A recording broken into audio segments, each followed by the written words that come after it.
70 millions de dollars pour un téléfilm M6 ? Nom de Dieu ! Ah bah non, c'est sur Netflix.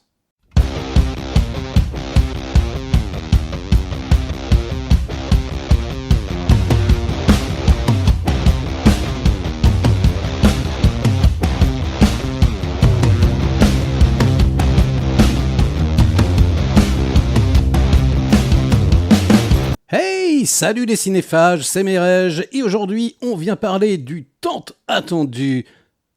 Non, en fait c'était pas très attendu, je vous avoue. Oui, The Old Guard 2, la suite donc de The Old Guard. Tu t'en rappelles pas ? Ah, c'est normal.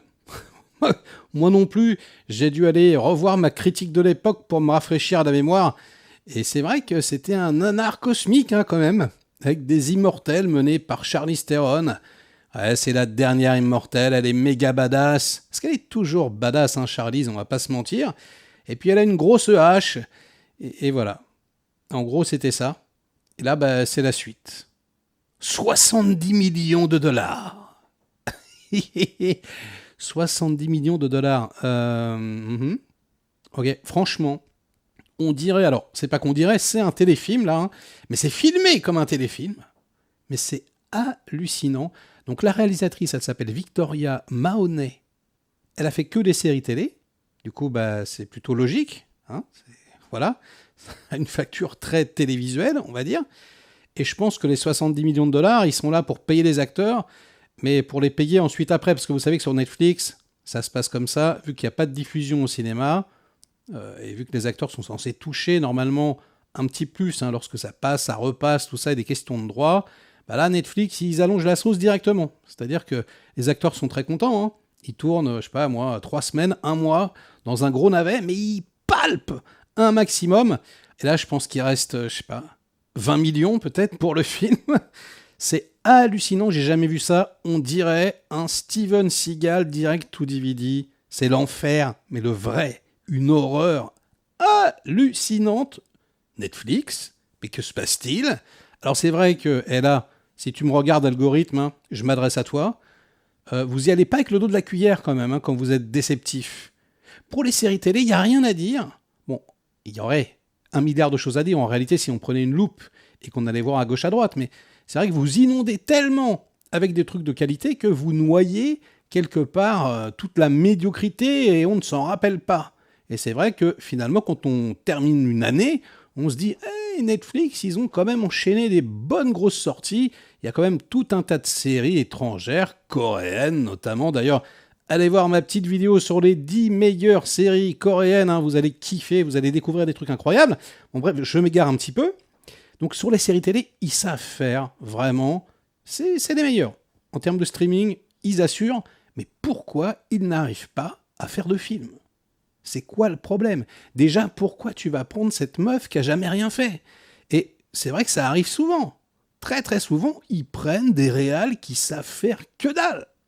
Et même quand ils prennent des réalisateurs chevronnés, tu t'aperçois qu'ils font de la daube. Mais comme je vous dis, je crois que c'est d'un commun accord entre le studio et les mecs. C'est juste pour pouvoir mettre un nom sur une affiche. Et puis finalement, on fait le minimum syndical, voire on laisse la seconde équipe réaliser. Et puis voilà, on vient tourner une semaine sur les 4. C'est incroyable le choix des focales. C'est tout plat. La photographie, mais il n'y en a pas. Pourtant, c'est tourné à Rome, c'est tourné à Paris, et tout. Enfin, c'est tourné en Italie. La vache, mais vraiment, j'étais circonspect sur la médiocrité. Le montage, nom de Dieu, c'est même plus monté avec le cul. Les enfants, je sais pas. C'est, je pense que le mec, il a un œil en moins, et qu'en plus, il en a rien à foutre. C'est incroyable. Donc, c'est indigent à tous les niveaux.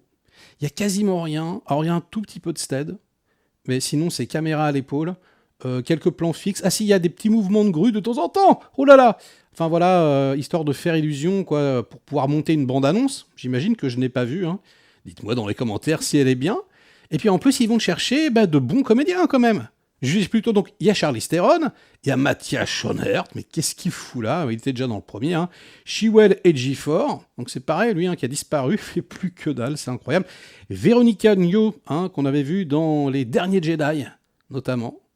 Ouais, je sais. qui est une combattante qui est plutôt bien, normalement. Hein. Elle joue dans Fury, par exemple, c'était pas mal. Mais non, là, il se passe rien. Henry Goldwyn, par exemple, Marwan Kenzari, et surtout, Uma Thurman. Uma Thurman en français. Ouais, l'héroïne de Kill Bill reprend les sabres. Et ouais, c'est bizarre. C'est bizarre. Putain, mais en fait, il n'y a que des acteurs chevronnés qui viennent cachetonner et qui sont en perte de vitesse. Et toi, ben, c'est pareil. Hein. Spectateur, t'es vraiment en perte de vitesse. Des chorégraphies. Alors, c'est ce qu'il y a de mieux dans le film. On les doit donc à Dan Bradley. C'est donc le réal de seconde équipe, hein, parce que c'est lui qui a réalisé le film en réalité. Il y a des scènes d'action, il y en a des petits affrontements comme ça, entre un mur et un camtar, par exemple. Bon. Il a travaillé sur de grosses productions, genre les Jason Bourne, les Missions Impossibles. Voilà. Donc c'est quelqu'un qui sait y faire, en principe. Sauf que là, c'est tellement mal réalisé. Ils en ont tellement rien à battre. Lui, il essaye. Hein. Il y a 2-3 coups de flingue, il y a 2-3 trucs, mais tout le monde s'en tape. C'est hallucinant, franchement. Donc, il n'y a rien à sauver, du tout. Et on a réellement l'impression qu'on se fout de notre gueule. Mais clairement. Enfin, moi, quand je regarde ce genre de film, j'ai l'impression que les mecs me crachent à la tronche. C'est super désagréable. Pourquoi vous faites ça ? Juste, ouais, pour qu'il y ait du contenu, quoi. Mais sauf que... Enfin, déjà, pourquoi faire une suite à cette bouse infâme, qui était le premier ? Mais, et alors là, je vais chercher loin dans mes souvenirs. Hein. Le premier, comparé à cette purge innommable, c'était, je pense, un chef-d'œuvre du 7e art. Hein. Parce que là, les petits amis, vous allez halluciner. C'est incroyable. Il ne se passe absolument rien.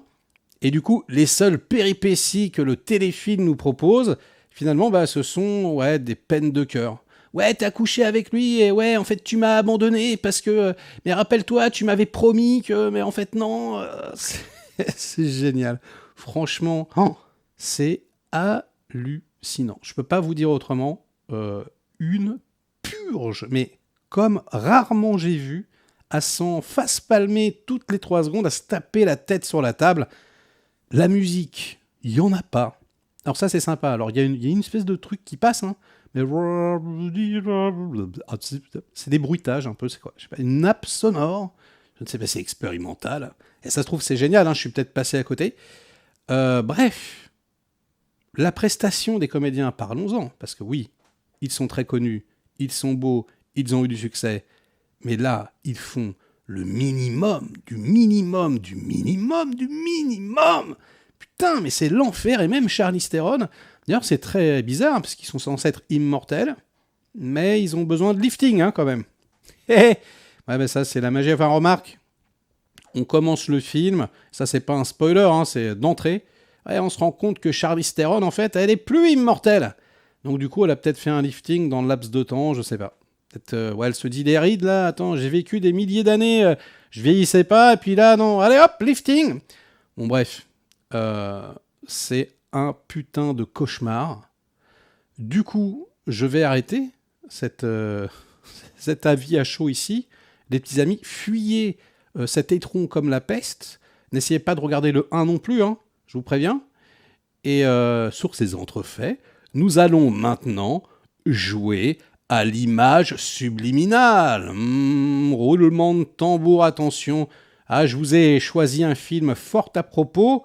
Alors pour ceux qui ne connaissent pas les règles, c'est très simple, hein, je vais faire popper une image, un film secret, pendant 4-5 images à la seconde, c'est très très furtif. Voilà, c'est une image subliminale, et vous allez devoir retrouver le titre. Si vous l'avez, vous l'inscrivez dans les commentaires. Si vous ne l'avez pas, attendez un petit peu, je ferai durer l'image plus longtemps, vous aurez une deuxième chance. Et si vous ne l'avez toujours pas, rassurez-vous, je donnerai la réponse en toute fin de vidéo, mais pour l'instant, concentrez-vous. Attention, c'est parti. L'image va popper. Poum.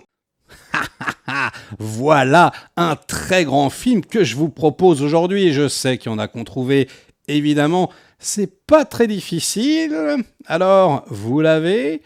Petit indice, hein, c'est un nanar cosmique. La suite d'un film culte absolument exceptionnel, en ce qui me concerne, dans la lignée de Old Guard, mais en très bien. Alors, deuxième chance, je laisse durer l'image un poil plus longtemps, c'est parti, attention. Pop. Oups. Ah, ça y est, Je pense que ça a popé là dans le cerveau de tout le monde. Ouais, mais si, je parle bien de Highlander 2, Highlander le retour, Highlander Renegade version, Highlander Final Cut. Il y a eu tellement de versions de Highlander 2. Ils en ont fait au moins 3 ou 4. C'est génial. Une avec le ciel rouge, une sans ciel rouge, une où à la fin Lambert s'envole dans l'espace, une où il s'envole plus, une où ils ont mis toutes les scènes d'action les unes à la suite des autres, mais avec des fautes de raccord incroyables, genre il a un bombers, après il a un manteau, après il a son bombers, enfin c'est incroyable, avec un Michael Ironside qui surjoue comme un cochon, c'est incroyable. Un Highlander, il n'aurait dû en rester qu'un. Le premier est génial, pourtant c'est Russell Mulcahy qui réalise les deux, et c'est un peu réalisé à la Ridley Scott en plus, il y a de la... Ouais, c'est quand même très beau, finalement, cet Highlander 2, mais le scénario est tellement pécave, et puis Sean Connery cachetonne tellement, nom de Dieu. Bref, bravo à ceux qu'on trouvait, et sur ces bonnes paroles, ce sera la fin de la vidéo. Likez-la si elle vous a plu, diverti un minimum, délikez-la sinon, inondez-moi de commentaires comme d'habitude pour faire marcher le petit robot YouTube, et nous on se retrouve très vite pour de prochaines aventures. Ciao.